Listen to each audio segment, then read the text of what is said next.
যুবসাথীতে টাকা পেতে দেরি হচ্ছে, ভুল সংশোধনের নতুন আপডেট দেখে নিন। বিস্তারিত থাকছে এই ভিডিওতে। বন্ধুরা, চ্যানেলে নতুন হলে চ্যানেলটি সাবস্ক্রাইব করে রাখতে পারেন ও ভিডিওটি শেয়ার করতে পারেন।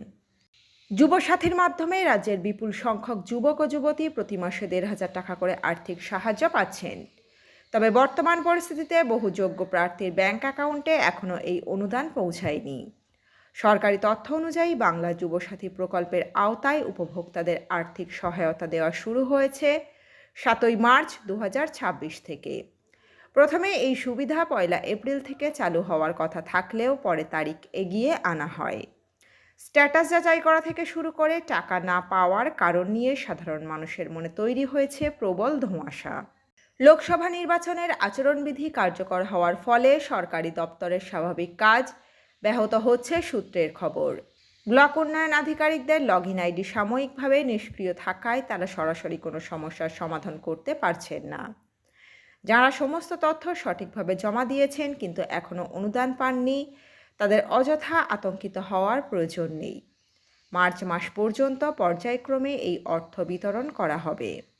তাই ধৈর্য ধরে অপেক্ষা করাই বর্তমান পরিস্থিতিতে একমাত্র উপায়। যারা ইতিমধ্যে আবেদন করেছেন তারা সরকারি ওয়েবসাইট yuvasathi.wb.gov.in গিয়ে সহজেই নিজেদের আবেদনের বর্তমান স্ট্যাটাস জানতে পারবেন।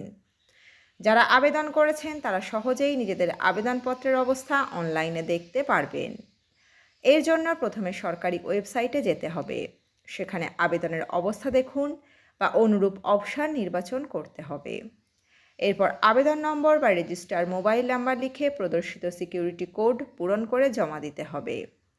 তখন স্ক্রিনে আবেদনের বর্তমান অবস্থা দেখা যাবে, যেমন আবেদন গৃহীত, নথি যাচাই চলছে, অনুমোদিত অথবা বাতিল।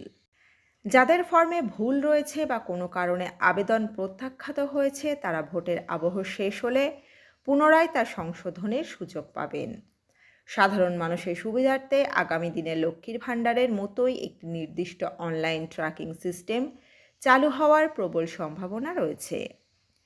২১ থেকে ৪০ বছর বয়সী প্রায় ১ কোটি রাজ্যের স্থায়ী বাসিন্দা এই সুবিধার আওতাভুক্ত হবেন। কন্যাশ্রী, শিক্ষাশ্রী বা মেধাশ্রীর মতো অন্যান্য সরকারি বৃত্তি পেলেও এই অনুদান পেতে কোনো আইনি জটিলতা নেই। মাধ্যমিক স্তরের পর থেকে শুরু করে কর্মজীবনে প্রবেশ করা পর্যন্ত এই আর্থিক সাহায্য অব্যাহত থাকবে, যা রাজ্যের সামাজিক সুরক্ষার একটি বড় দিক।